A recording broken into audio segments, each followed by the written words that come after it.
Yeah, thanks, Elizabeth, for taking the time to talk to us here at Asian Movie Pulse. I'm really appreciative, especially since I saw Stray in 2020 during the pandemic, and I was like, wow, I would love to talk to this director one day, and here we are.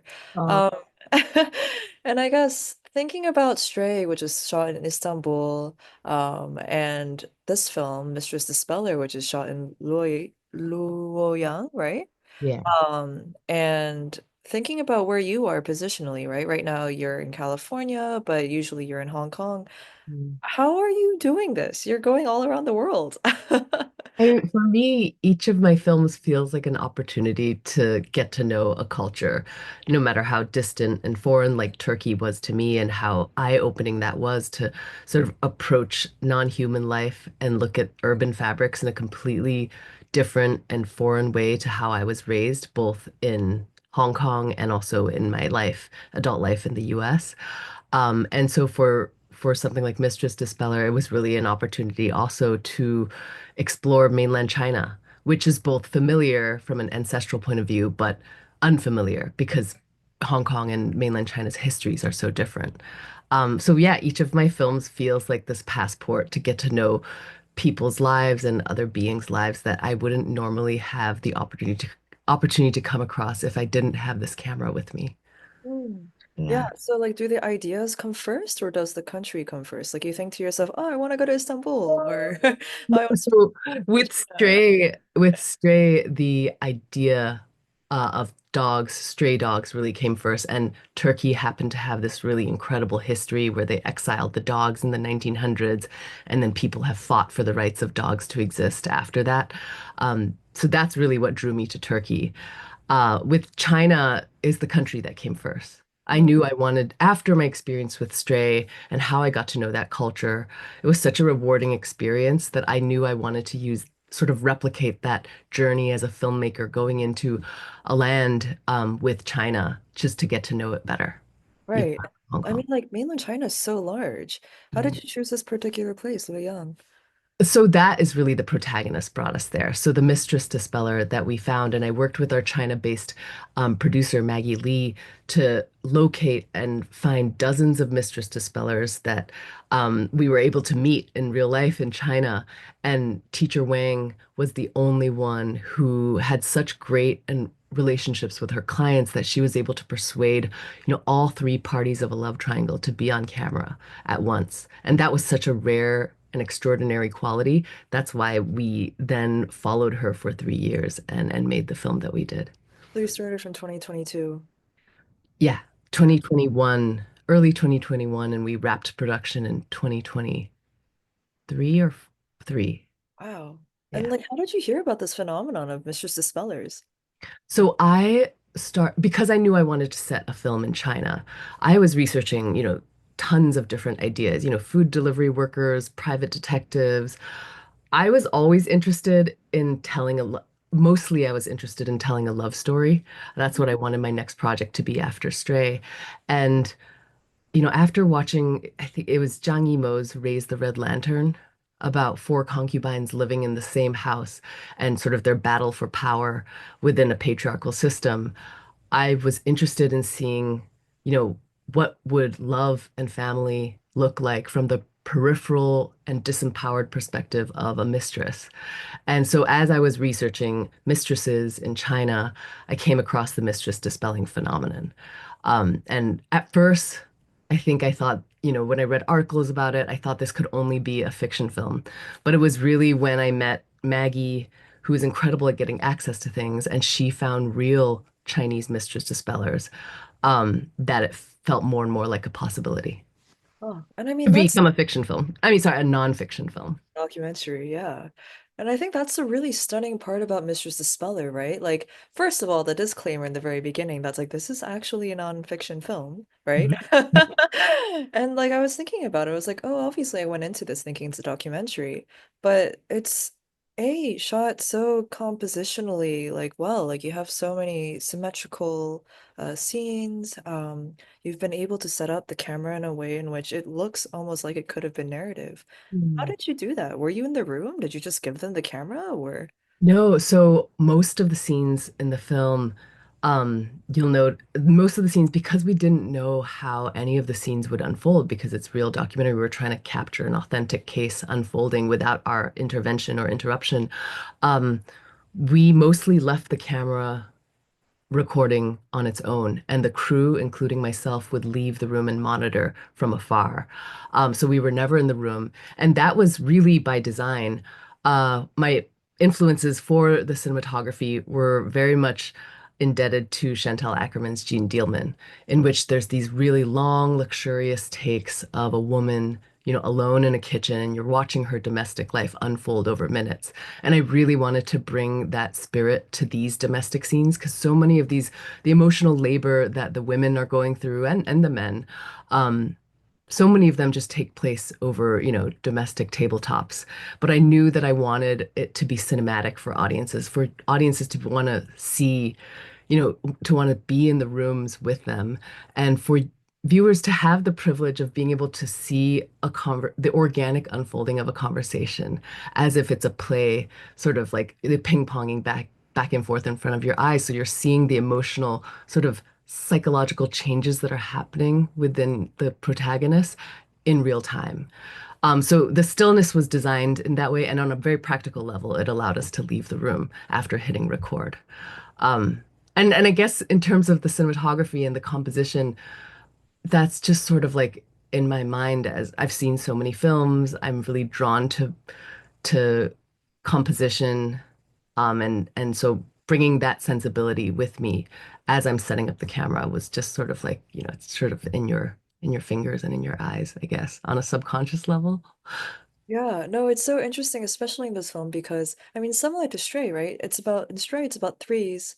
And this one, it's about twos that become threes, but they want to become twos. And we see this reflected too in the cinematography. Yeah. Thank you. Thank you. Yeah. Thank you for observing. Yeah, so it comes through. And I'm really surprised too by like the confessional nature of the people on camera. I've talked to a couple of other documentary filmmakers about this in the past, especially people who have like gone into people's homes to film. And they said even like the presence of the camera usually puts people off. And it takes a very long time for them to get used to it. Was that the similar case for you too, or were like all the participants Yeah. I comfortable mean, from the beginning? reflecting on the footage, when I watched the footage myself, and I myself and our whole team, Charlotte Munch-Bengtson, our editor, and Emma D. Miller, our producer, are also in awe of how much they're willing to expose of themselves. But I think what we're also noticing and what fascinates us the most about this footage, that's documentary footage, is that what you're seeing is the negotiation between their performance of their best selves because they are aware that the camera is recording them despite the crisis that they're in. Um, Being negotiated with their darker, raw emotions creeping up and cracking through, in the confrontations that they have, the passive aggression that you see, or aggression that's happening on camera. Like that's all very muted throughout the film, and that's a lot of that is due to the presence of the camera. And Teacher Wang said that if it weren't for our cameras being there, emotions would be far more heightened than what you're seeing in the film. So that the whole film, you're basically seeing people trying to control their emotions and be their best selves, which I find quite profound and moving too, because what you're seeing is how they want to behave in the most dignified way possible, despite how messy emotions are. Right. And we definitely see this in the tension between like the wife and the mistress, right? And Yeah. the wife is like, yeah, I should be throwing tea at you right now, as if I'm in a drama. And you see the teacups just there and she's not touching them. And you're like, oh my God. Yeah, and Teacher Wang has told us in other cases where obviously they're not being recorded for a documentary, those things would happen.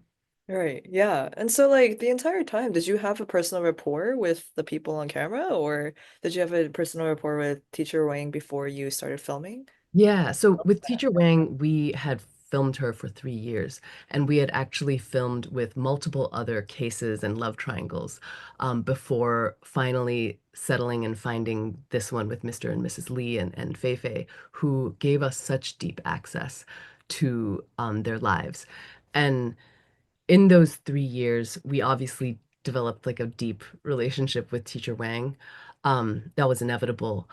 And then with the particular clients that you see in the film, because we didn't want to inadvertently uh sort of spill the beans or disrupt Teacher Wang's Mistress Disciplining process in which a lot of deception is involved.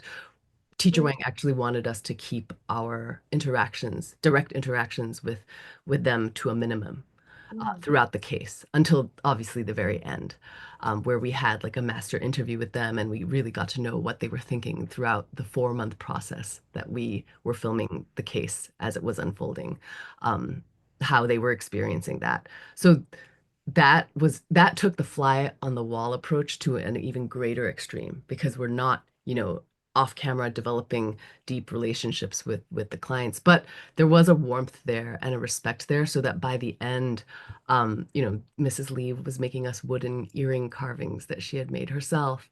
And that was very much part of sort of like the ethical approach that we knew we had to take, despite the deception that's inherent to, Teacher Wang's work and the case itself.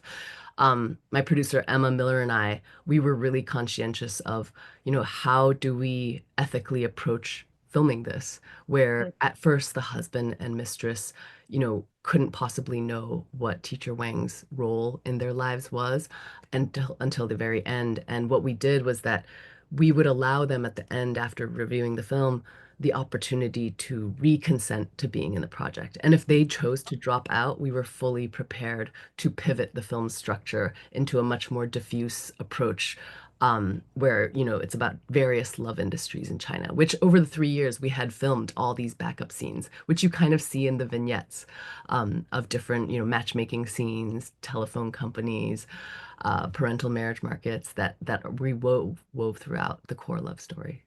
Yeah, yeah. Yeah, it's really interesting. I mean, when I was watching this, I was like, what exactly is Mrs. Dispeller? Like, is it a tale? You say deception quite often, but there are moments when she frames herself as if like she's an agent of empowerment, right? And she's Yeah, teaching people to love themselves and to make their own choices. Um, right. yeah. And so how do you personally think about this whole I industry? think it's really complex. Like, I think ethically and legally speaking, in a different cultural context or country, this might not fly because there's so much deception. But on another layer, the way she solves and resolves conflicts is in this very indirect, non-confrontational way, which has its merits, I think. That, you know, there's not a direct blowout, but everybody is sort of like slowly dealing with this issue or this problem without losing face and extracting themselves from a situation that might not actually be beneficial to them, especially if they're the mistress. So I think, you know, often I've seen her forge bonds between the women in cases with between the wife and the mistress.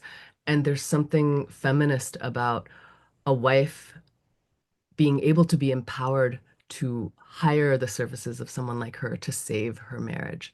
And for me, what really drew me to this story is the very classically heroic journeys that each of these protagonists of this love triangle are going on. For the wife, it's setting aside her pride to save her family. For the husband, he's at this fork in the road where he has to choose between responsibility and commitment to his family, or, desire and potentially even happiness. And for the mistress, it's, she has to rediscover her own self-worth.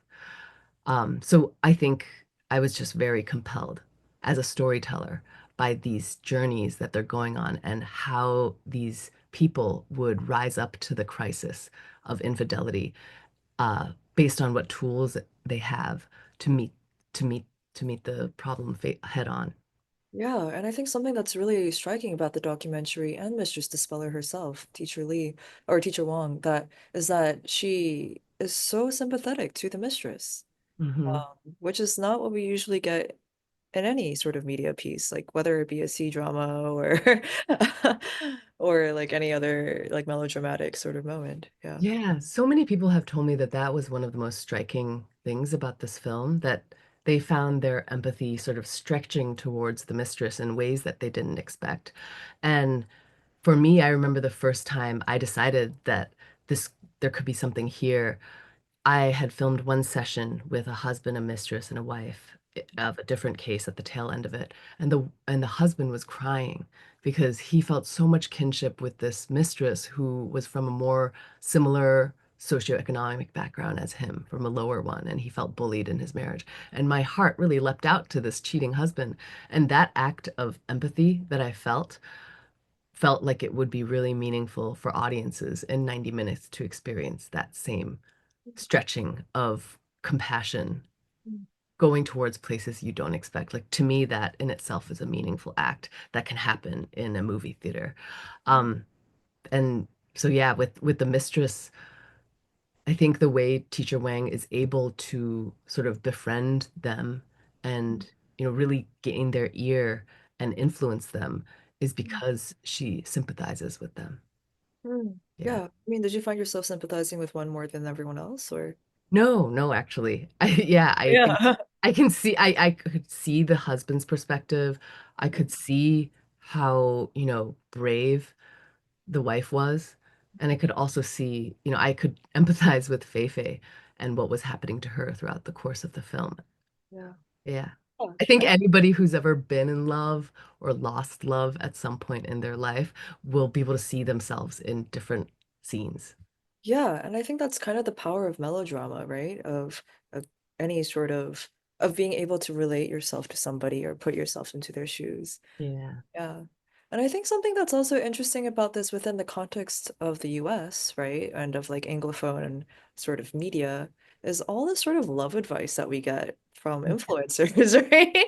And it was interesting to see this more formal stream of love advice coming from a Mistress Dispeller, but also the other vignettes that you included. Like it seemed like a governmental board or something when they were rallying people to get married and so on and so forth, calling marriage like a fortress or a besieged A fortress. siege fortress. Yeah. Yeah. Yeah, I really wanted to weave in these, larger love industries outside of just Mistress Dispelling and the core love story of this love triangle that you're seeing unfold, because I think all of us move through the world making decisions, falling in love.